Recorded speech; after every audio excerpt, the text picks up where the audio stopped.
Hello again, all. As you know, and as the world knows, sadly, we lost Ozzy Osbourne, the self-proclaimed Prince of Darkness, this week. And as a tribute, I wanted to talk a little bit about the influence that Ozzy and Black Sabbath had on my own personal life and my musical tastes. As I've said before, Black Sabbath was the first album that I heard as a boy. I was 11 when it came out in 1970. That wasn't the Beatles or the Rolling Stones. And, you know, at the time, I wasn't really that interested in the Beatles or the Rolling Stones. I didn't really like the music that I was hearing. But I really liked Black Sabbath the minute that I heard that first opening riff from Tony Iommi on the song Black Sabbath. I really said, hey, this is something different. I like this. It's dark, it's energetic, it's weird. I liked Ozzy singing this story about a guy who's trying to run away from becoming a sacrifice to some sort of satanic cult, and screaming, please God help me. I really liked that the kind of stertorous, almost Nazi-like drum beat from Bill Ward, Geezer's bass riff was based on, and I just learned this recently, he was playing The Planets by Holstein. He was playing the riff for Mars, and he just dropped it to drop D. So instead of dun dun dun, it became dun dun dun dun dun dun dun dun dun dun dun dun dun dun dun, the opening, bass riff that we were familiar with. And somebody called it the greatest heavy metal song of all time, and I will not dispute that. It's a fantastic song. I really loved it. I loved all the songs on that album, NIB and The Wizard and Behind the Wall of Sleep. Really a great album, and it got me into heavy metal. It got me into things like Alice Cooper and Blue Oyster Cult, and later on Judas Priest, Iron Maiden, and all of the quote-unquote NWOMBH, new wave of British heavy metal bands like Tigers of Pantang, Iron Maiden, Sepultura, American bands like Pantera, and later, Metallica, Megadeth, and things of that sort. And led me to the kind of bands that I like now, which are a lot of the symphonic metal bands like Nightwish, Epica, Elaine, and Nocturna, Blackbriar.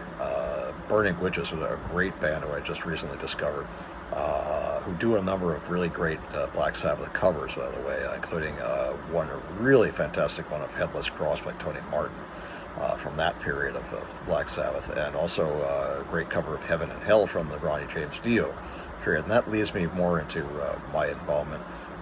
By the time I got to, I liked all the albums that they put out after that first one, Master of Reality and Sabbath Bloody Sabbath, Volume 4, which had the great song Sweet Leaf, and Snowblind, and one of my favorites came out in '75, Sabotage. I really liked that album mainly for Symptom of the Universe, which was pretty much my favorite Black Sabbath song of all. And I loved when Ozzy did it on his live album, Speak of the Devil. Although he cut the long guitar solo by Tony Iommi, because obviously he didn't have Tony Iommi in his band at the time. I think Randy Rhoads was still alive at that time, or it might have been Jake Lee. I'm not sure, because I don't remember when Randy passed away. But in 1981, I was in college, and two albums came out that were very formative. The first one was Heaven and Hell, which by that time, after I believe Never Say Die, Ozzy Osbourne was fired from the band because he was showing up drunk, and apparently he was doing a lot of drugs, and they kept having to do retakes, and Iommi got fed up with him, and the others got together and they fired him. So he went out on his own, and they hired Ronnie James Dio. At the time, I think Bill Ward was starting to develop some health problems too, so they replaced him with Vinny Appice, who had previously played in Rainbow, and Dio's previous band. And they put out three actually, two studio albums and one live album. The first one in 1981 was Heaven and Hell, which includes some really great songs, particularly the song Heaven and Hell, and also Lady Evil and some other good stuff. But that same year, Ozzy Osbourne came out with his first solo album, Blizzard of Oz, which was just fantastic. Probably one of the best heavy metal albums ever. There's not a bad song on it. It starts with the iconic I Don't Know. There's an instrumental D, No Bone Movies, kind of an anti-porn song.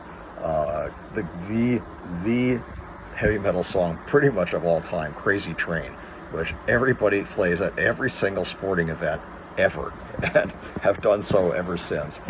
Suicide Solution, which is about alcohol. Revelation, Mother Earth, Goodbye to Romance, which is another one that I like. Mr. Crowley is another one of my favorites. I love the line, was it polemically sent? For those who don't know what that word means, polemic means for the sake of argument. And he's asking, was all this strange knowledge that Aleister Crowley apparently accumulated sent for the sake of argument? That's kind of an interesting question. Crowley, for those who don't know, was a British magician, poet, writer, madman, basically, and he was bisexual and a very strange person who started his own religion, the Order of Thelema, and very bizarre, made love to his second wife inside the Pyramid of Giza. He snuck in and got into trouble for doing that. Also, apparently, was instrumental in deceiving Hitler during World War II by sending fake astrological reports. Although I should note, Hitler did not believe in astrology, but Goebbels did. And so when he received the reports that said, he was going to lose the war, he became very upset. As did Himmler, who was also into, weird stuff, the occult. Great album. And then after that album, in 1982, Black Sabbath came out with their second Dio-led album, The Mob Rules. I saw that tour at the Cow Palace in San Francisco in April, I believe it was April 17th, 1982, and the opening band was the Outlaws, and only Bill Graham would put a country rock band before Black Sabbath. And the funny thing is, some people left after the Outlaws. They only came to see the Outlaws, who did their iconic hits, Green Grass and High Tides Forever, and and Ghost Riders in the Sky. Those are the only two I remember, really.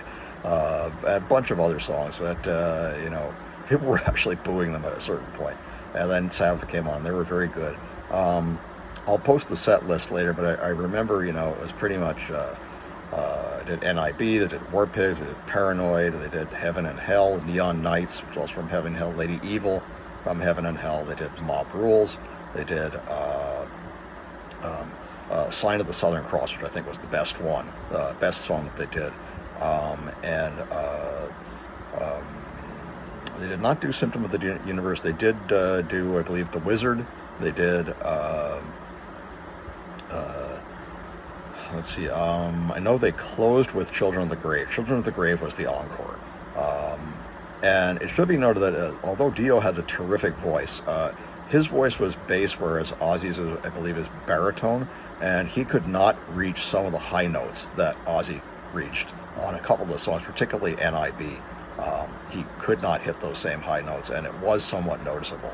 I remember I went with my friend Marie West, who I was kind of sort of dating on and off at the time, and I made her a tape of all the songs, because I had all the albums that had those songs on them, so she could play it.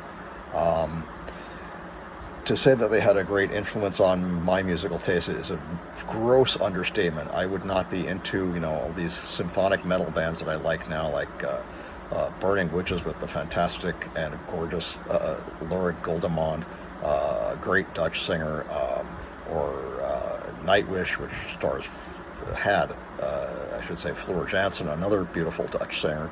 Epica, which stars Simone Simons, a beautiful Dutch redhead. Delane Zandria, and my favorite, Edge of Paradise with the stunning Margarita Monet, and all the others I'm into in now, Blackbriar, Nocturna, and some of these darker bands, the NOMBH bands, Iced Earth and Sepultura, and Iron Maiden, of course, Judas Priest, and Blue Oyster Cult, who I've always loved, and all the other bands that I grew to love were basically offshoots of my love for Black Sabbath and Ozzy Osbourne.